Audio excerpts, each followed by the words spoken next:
നും വയറ് ഭോജ്യങ്ങൾക്കുള്ളത്. വയറെന്ന് പറയുന്നത് വിശപ്പിന്. നമുക്ക് വിശക്കുകയാണെങ്കിൽ നമ്മൾ ഉടനെ അന്വേഷിക്കുന്നത് എന്താണ്?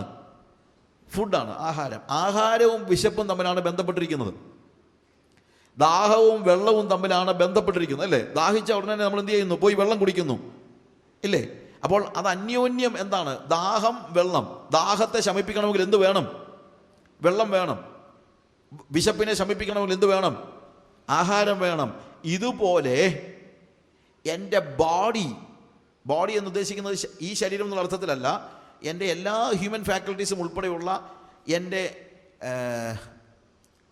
എൻ്റെ ബുദ്ധിയും എൻ്റെ വികാരങ്ങളും എൻ്റെ ചിന്തകളും എൻ്റെ തീരുമാനശക്തിയും എൻ്റെ അന്തരാത്മാവിലെ ആഗ്രഹങ്ങളും മോഹങ്ങളും ചിന്തകളും എല്ലാം ഉൾപ്പെടുന്നതാണ് ഇവിടെ ബോഡി എന്ന് പറയുന്നത്. വയറ് വിശക്കുമ്പോൾ ഞാൻ ആഹാരം തിരക്കുന്നു. എനിക്ക് വിശക്കുമ്പോൾ എന്ന് പറയുമ്പോൾ ദ ഹോൾ പേഴ്സണാലിറ്റി, എൻ്റെ വ്യക്തിത്വത്തിൽ എനിക്ക് വിശപ്പ് നേരിടുമ്പോൾ, വിശപ്പുണ്ടാകുമ്പോൾ, when I feel I am hungry, ഞാൻ വിശക്കുന്നവനായി തീരുമ്പോൾ, വയറ് വിശക്കുമ്പോൾ എന്ത് ചെയ്യുന്നു? നമ്മൾ ആഹാരം തിരക്കുന്നു. പക്ഷേ എനിക്ക് വിശക്കുമ്പോൾ, അതിനെ വ്യത്യാസമായിട്ട് മനസ്സിലാക്കണം. ഞാൻ പറഞ്ഞ മനസ്സിലായല്ലോ? എൻ്റെ വയറ് വിശക്കുമ്പോൾ ഞാൻ എന്ത് ചെയ്യുന്നു? ആഹാരം കൊണ്ട് അതിനെ നിറയ്ക്കുന്നു. പക്ഷേ എനിക്ക് വിശക്കുമ്പോൾ ശരീരമോ ദുർനടപ്പിനല്ല, എന്തിനാണ്? കർത്താവിനത്രേ. കർത്താവ് ശരീരത്തിനും. This is something very much interesting. അതായത് പോൾ പറയുന്നത്, നിങ്ങൾക്ക് വിശക്കുമ്പോൾ നിങ്ങൾ അതിനെ നിറയ്ക്കേണ്ടത് ആരെ കൊണ്ടാണെന്നാണ് പറയുന്നത്? കർത്താവിനെ കൊണ്ടാണ്. കർത്താവിന് വിശക്കുമ്പോൾ അവൻ അത് നിറയ്ക്കുന്നത് നിങ്ങളെ കൊണ്ടുമാണ്. നമുക്ക് അന്യോന്യമുള്ള ഒരു ബന്ധമാണ്. വയറ് ഭോജ്യങ്ങൾക്കും ഭോജ്യങ്ങൾ വയറ്റിനുമുള്ളത്, ഇല്ലേ? ഭോജ്യങ്ങൾ വയറ്റിനും വയറ് ഭോജ്യങ്ങൾക്കുമുള്ളത്. വിശപ്പും ആഹാരവും തമ്മിൽ ബന്ധപ്പെട്ടിരിക്കുന്നത് പോലെ നമ്മളും കർത്താവും തമ്മിൽ ബന്ധപ്പെട്ടിരിക്കുന്നതെന്നാണ് പോലെ പറയുന്നത്. വയറ് വിശക്കുമ്പോൾ ആഹാരം കൊണ്ട് നിറയ്ക്കുന്നത് പോലെ എനിക്ക് വിശക്കുമ്പോൾ ഞാൻ ആരെ കൊണ്ട് അതിനെ നിറയ്ക്കണം? കർത്താവിനെ കൊണ്ട് നിറയ്ക്കണം. തിരിച്ചുകൊണ്ട്, കർത്താവിന് വിശക്കുമ്പോൾ അവൻ നമ്മളെ കൊണ്ടാണ് നിറയ്ക്കുന്നതെന്ന്. വിശക്കുമ്പോൾ എന്ന് പറയുമ്പോൾ അതിനകത്ത് ഫിസിക്കൽ മീനിങ്, അതുകൊണ്ടാണ് ഞാൻ പറഞ്ഞത് അതിൻ്റെ ആത്മയാഥാർത്ഥ്യമാണ്. We desire God and God desires us. ഞാൻ യേശുവിനെ മോഹിക്കുന്നു, യേശു എന്നെ മോഹിക്കുന്നു. ഞാൻ യേശുവിനെ ദാഹിക്കുന്നു, യേശു എന്നെ ദാഹിക്കുന്നു. യേശു ശമരിയക്കാരി സ്ത്രീയോട് പറയാണ്, എൻ്റെ ദാഹം ആർക്ക് വേണ്ടിയാണ്? ശമരിയയിലെ ജനങ്ങൾക്ക് വേണ്ടിയാണ്. നീ ഉൾപ്പെടുന്ന ശമരിയയിലെ ജനങ്ങൾക്ക് വേണ്ടിയാണ് എൻ്റെ ദാഹം. എൻ്റെ ആത്മാവ് ദാഹിക്കുന്നത് ആർക്ക് വേണ്ടിയാണ്? People of Samariya. അതുകൊണ്ടാണ് യേശു വെള്ളം തിരക്കി വരികയാണ്. അവൻ്റെ ആത്മാവിൻ്റെ ദാഹം ശമിപ്പിക്കുവാൻ ശമരിയയിലേക്ക് അവൻ വരികയാണ്. ശമരിയയിൽ വന്ന ശിഷ്യന്മാരെ ജൂയിഷ് റെസ്റ്റോറൻറ്റ് തിരക്കി പട്ടണത്തിൽ പോയെങ്കിൽ യേശു പറഞ്ഞു, എനിക്ക് നിറയാൻ ആവശ്യമാകുന്ന ആഹാരം, അതാ നിങ്ങൾ അറിയാത്ത ആഹാരം എനിക്ക് ഉണ്ട്. എനിക്ക് നിറയാൻ ആവശ്യമായ ആഹാരം നിങ്ങളുടെ റെസ്റ്റോറൻറ്റിൽ കിട്ടുന്ന തന്തൂരി ചിക്കനൊന്നും അല്ല. എനിക്ക് നിറയാൻ ആവശ്യമായ ആഹാരം വരുന്നുണ്ട്. ആര്? ഈ സ്ത്രീ പോയി, നമ്മളവിടെ കാണുന്ന 4-ാമത്തെ അധ്യായത്തിൽ, യോഹന്നാൻ്റെ സുവിശേഷത്തിൽ 4-ാമത്തെ അധ്യായത്തിൽ നമ്മൾ കാണുന്നുണ്ട്. ആ സ്ത്രീ പാത്രം വെച്ചതിന് ശേഷം പെട്ടെന്ന് പട്ടണത്തിലേക്ക് പോകുന്നു. പട്ടണത്തിൽ ചെന്നിട്ട് 28-ാമത്, അനന്തരം സ്ത്രീ പാത്രം വെച്ചിട്ട് പട്ടണത്തിൽ ചെന്ന് ജനങ്ങളോട്, ഞാൻ ചെയ്തതൊക്കെയും എന്നോട് പറഞ്ഞ ഒരു മനുഷ്യനെ വന്ന് കാണുമീൻ, അവൻ പക്ഷേ ക്രിസ്തു ആയിരിക്കുമെന്ന് പറഞ്ഞു. അവർ പട്ടണത്തിൽ നിന്ന്, അതായത് ഈ ജനങ്ങളെല്ലാം ഈ സ്ത്രീയുടെ വാക്ക് കേട്ടിട്ട് പുറപ്പെട്ട് അവൻ്റെ അടുക്കൽ വന്നു. അതിൻ്റെ ശിഷ്യന്മാർ അവനോട്, റബി ഭക്ഷിച്ചാലും എന്ന് അപേക്ഷിച്ചു. അതിനവൻ, നിങ്ങൾ അറിയാത്ത ആഹാരം ഭക്ഷിപ്പാൻ എനിക്ക് ഉണ്ട്, എൻ്റെ ആഹാരം വരുന്നുണ്ട് എന്നവൻ പറഞ്ഞു. ആകയാൽ വല്ലവനും അവനെ ഭക്ഷിപ്പാൻ കൊണ്ടുവന്നുവോ എന്ന ശിഷ്യന്മാർ തമ്മിൽ പറഞ്ഞു. യേശുവോട് പറഞ്ഞത്, എന്നെ അയച്ചവൻ്റെ ഇഷ്ടം ചെയ്ത് അവൻ്റെ പ്രവൃത്തി തികയ്ക്കുന്നത് തന്നെ എൻ്റെ ആഹാരം. അതായത് ഞാൻ ശമരിയയിലേക്ക് വന്നത് ജൂയിഷ് റെസ്റ്റോറൻറ്റിൽ നിന്ന് തന്തൂരി ചിക്കൻ കഴിക്കാനല്ല. ഞാൻ ശമരിയയിലേക്ക് വന്നത് എനിക്ക് ദാഹിച്ചിട്ടാണ്. ഞാൻ ശമരിയയിലേക്ക് വന്നത് എനിക്ക് വിശന്നിട്ടാണ്. അതുകൊണ്ട് ഞാൻ എന്തു ചെയ്യും? എൻ്റെ ആഹാരം വരുന്നേ ഉള്ളൂ. എൻ്റെ ആഹാരം വരുന്നതേ ഉള്ളൂ. ഇനി 4 മാസം കഴിഞ്ഞിട്ട് കൊയ്ത്ത് വരുന്നെന്ന് നിങ്ങൾ പറയുന്നുവല്ലോ. നിങ്ങൾ തലപൊക്കി നോക്കിയാൽ നിലങ്ങൾ ഇപ്പോൾ തന്നെ കൊയ്ത്തിനെ വിളഞ്ഞിരിക്കുന്നത് നിങ്ങൾ കാണുമെന്ന് പറഞ്ഞു. വിതയ്ക്കുന്നവനും കൊയ്യുന്നവനും ഒരുമിച്ച് സന്തോഷിപ്പാൻ തക്കവണ്ണം കൊയ്യുന്നവൻ കൂലി വാങ്ങി നിത്യജീവങ്കിലേക്ക് വിളവ് കൂട്ടി വയ്ക്കുന്നു. വിതയ്ക്കുന്നത് ഒരുത്തൻ, കൊയ്യുന്നത് മറ്റൊരുത്തൻ എന്നുള്ള പഴഞ്ചൊല്ലി ഇതിൽ ഒത്തിരിക്കുന്നു. നിങ്ങൾ അധ്വാനിച്ചിട്ടില്ലാത്തത് കൊയ്യുവാൻ ഞാൻ നിങ്ങളെ അയച്ചിരിക്കുന്നു എന്ന് പറഞ്ഞു. മറ്റുള്ളവർ അധ്വാനിച്ചു, അവരുടെ അധ്വാന ഫലത്തിലേക്ക് നിങ്ങൾ പ്രവേശിച്ചിരിക്കുന്നു. ഇവരോട് വരാൻ പോകുന്ന കൊയ്ത്തിനെ കുറിച്ച് പറഞ്ഞപ്പോൾ ഇവരുടെ മനസ്സിലെ ചിന്ത എന്താണ്? 4 മാസം കഴിഞ്ഞിട്ട് കൊയ്ത്ത് വരും. കർത്താവ് പറഞ്ഞു 4 മാസം കഴിഞ്ഞിട്ടൊന്നുമില്ല, നിങ്ങൾ തലപൊക്കി നോക്കിയാൽ നിലങ്ങൾ ഇപ്പോൾ തന്നെ കൊയ്ത്തിന് വിളഞ്ഞിരിക്കുന്നത് കാണും. നിങ്ങൾ അധ്വാനിക്കാത്തത് കൊയ്യാനാണ് നിങ്ങളെ ഞാൻ വിളിച്ചിരിക്കുന്നതെന്ന്. അതായത് വിളവ് ഇങ്ങോട്ട് വരികയാണ്, നിങ്ങൾ തലയൊന്ന് പൊക്കി നോക്കിയാൽ മതിയെന്ന്.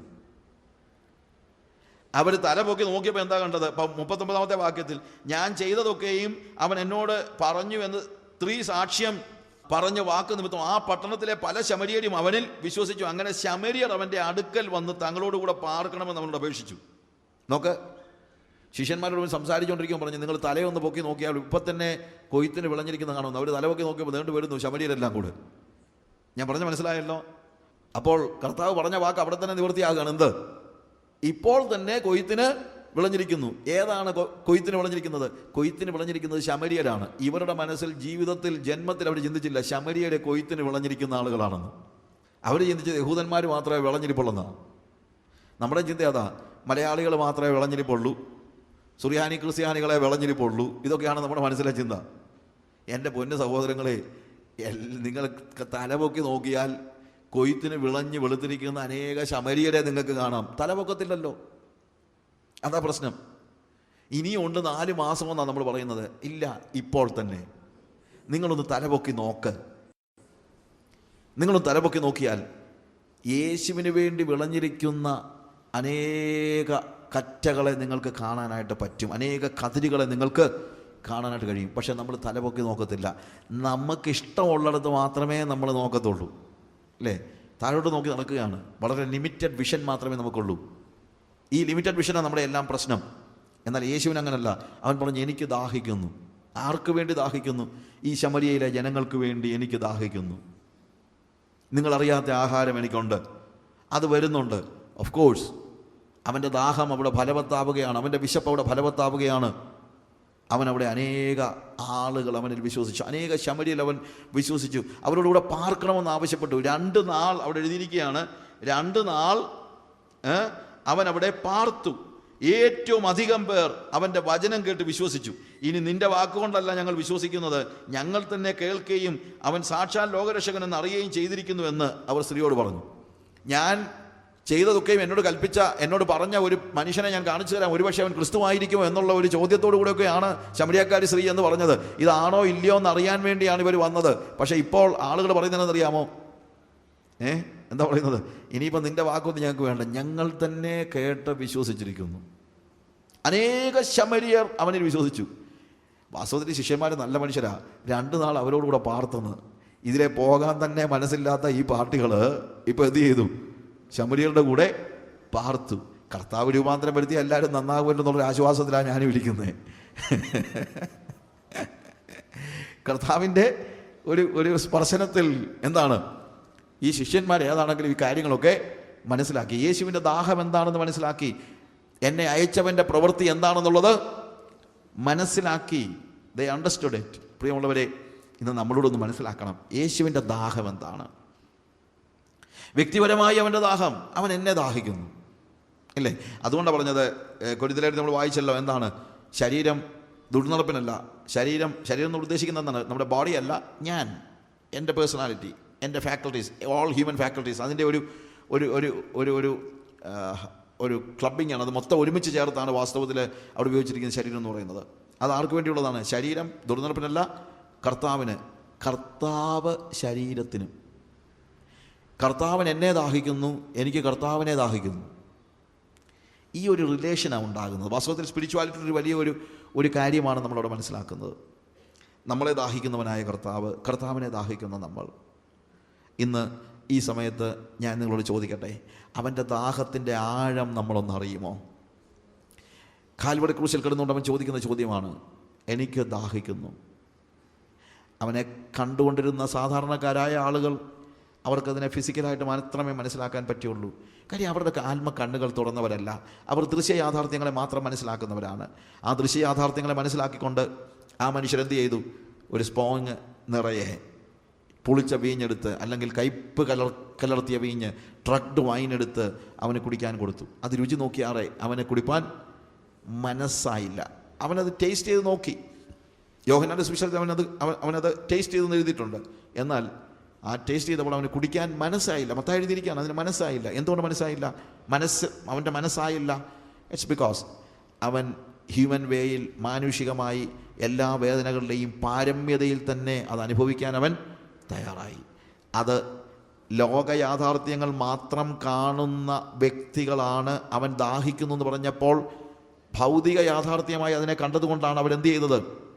വീഞ്ഞവന് കുടിക്കാൻ കൊടുത്തത്. പക്ഷേ ആത്മാവിൻ്റെ കണ്ണുകൾ തുറക്കുമ്പോൾ കാൽവറി ക്രൂശിൽ കിടന്ന് പിടയുന്ന യേശു ദാഹിക്കുന്നത് വീഞ്ഞിന് വേണ്ടി മാത്രമല്ല, പ്രത്യുത എന്തിനു വേണ്ടിയാണ്? എനിക്കും നിങ്ങൾക്കും വേണ്ടിയാണ്, നമുക്ക് ഓരോരുത്തർക്കും വേണ്ടിയാണ്. നമ്മളെയാണ് അവന് ദാഹിക്കുന്നത്. ഇന്നും അവൻ അത് തന്നെയാണ് ദാഹിക്കുന്നത്. ഇന്നും യേശുവിന് ദാഹിക്കുന്നുണ്ട്, ഇന്നും യേശുവിന് ദാഹിക്കുന്നുണ്ട്. പക്ഷെ ഒറ്റ ചോദ്യമേ ഉള്ളൂ, അവൻ്റെ ദാഹം തീർക്കാൻ നമ്മൾ എന്താ കൊണ്ട കൊടുക്കുന്നത്? That's A biggest question. അവൻ്റെ ദാഹം തീർക്കാൻ നമ്മൾ എന്താണ് കൊണ്ട കൊടുക്കുന്നത്? യഥാർത്ഥത്തിൽ അവൻ ദാഹിക്കുന്നത് നമുക്ക് വേണ്ടിയാണ്. അവൻ്റെ ദാഹം തീർക്കാൻ അവൻ നമ്മളെ ദാഹിക്കുന്നു. നമ്മളെ അവന് കുടിക്കാൻ കൊടുക്കുമോ? അതാണ് പ്രധാനപ്പെട്ട ചോദ്യം. നമ്മളെ അവന് കുടിക്കാൻ കൊടുക്കുമോ? ശരീരം കർത്താവിനുള്ളത്, കർത്താവ് ശരീരത്തിനും. നമ്മൾ അവനും, അവൻ നമുക്കും. എൻ്റെ വലിയ മോഹം അവനോടാണ്, അവൻ്റെ വലിയ മോഹം എന്നോടാണ്. ഇന്ന് പകൽ നമ്മൾ പഠിക്കേണ്ട ഒരു വലിയ പാഠമാണ്. എന്ന് തന്നെയല്ല, നമ്മൾ മാത്രമല്ല, നമ്മളെ കുടിച്ചാൽ തീരുന്നതല്ല അവൻ്റെ ദാഹം.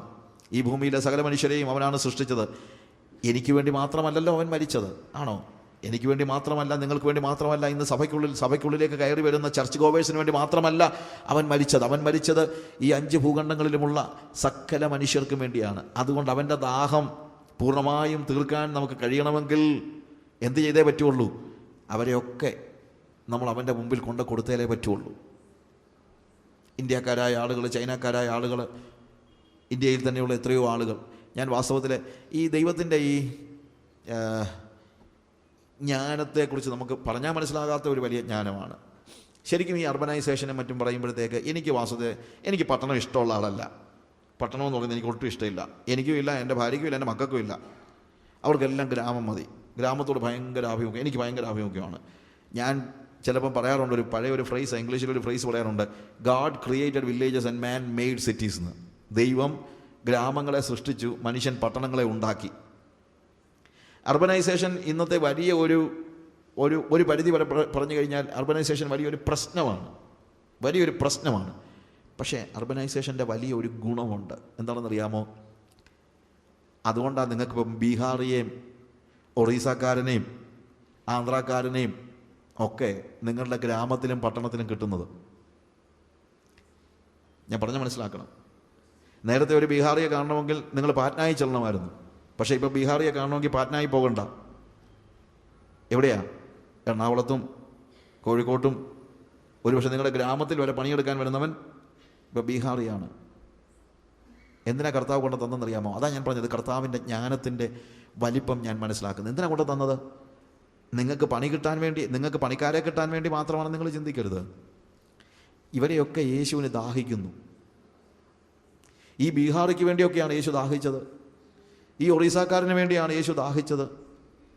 അവൻ ദാഹിക്കുന്ന ആളുകളെയൊക്കെ അവൻ എന്ത് ചെയ്യുകയാണ്? നിങ്ങളുടെ അടുത്ത് കൊണ്ടുവന്നിരിക്കുക. എന്തിനാ? എന്നിട്ട് കർത്താവ് പറയാ, എനിക്ക് ദാഹിക്കുന്നെന്ന്. അവനത് പറയുമ്പോൾ നമ്മൾ എന്താ ചെയ്യേണ്ടത്? ഇവരെ അവന് കൊടുക്കാനായിട്ട് നമുക്ക് കഴിയണം. ഈ അർബനൈസേഷൻ്റെ ഗുണം ഞാനതാ കാണുന്നത്. ഏക ഗുണം, വേറെ ഒന്നും ഞാൻ കാണുന്നില്ല. ഏക ഗുണം, ലോകത്തിൻ്റെ വിവിധ സ്ഥലങ്ങളിൽ, എല്ലാ സ്ഥലങ്ങളിലും അർബനൈസേഷൻ വലിയൊരു പ്രോബ്ലമായിട്ടാണ് ഗവൺമെൻറ്റെല്ലാം കാണുന്നത്. പക്ഷേ ആത്മീയ തലത്തിൽ കർത്താവ് ചെയ്ത ഒരു വലിയ കാര്യമാണ്. യേശുവിൻ്റെ വരവിന് വേണ്ടി ദൈവം ചരിത്രത്തെ മുഴുവൻ മാറ്റിമറിച്ചിട്ടുണ്ട്. യേശുവിൻ്റെ വരവ് കാലസമ്പൂർണതയിൽ നടക്കേണ്ടതിന് വേണ്ടി ചരിത്രത്തെ മുഴുവൻ ദൈവം മാറ്റിമറിച്ചിട്ടുണ്ട്. റോമൻ ഭരണവും ഗ്രീക്ക് ഇൻവേഷനും എല്ലാം വാസ്തവത്തിൽ സുവിശേഷത്തിൻ്റെ വ്യാപനത്തിന് കഴിയുന്ന രീതിയിൽ. കാരണം 1-ാം നൂറ്റാണ്ടിൽ സുവിശേഷീകരണം ഇത്രയും ശക്തമായതിൻ്റെ ഒരു പ്രധാന കാരണം ഗ്രീക്ക് ഭാഷ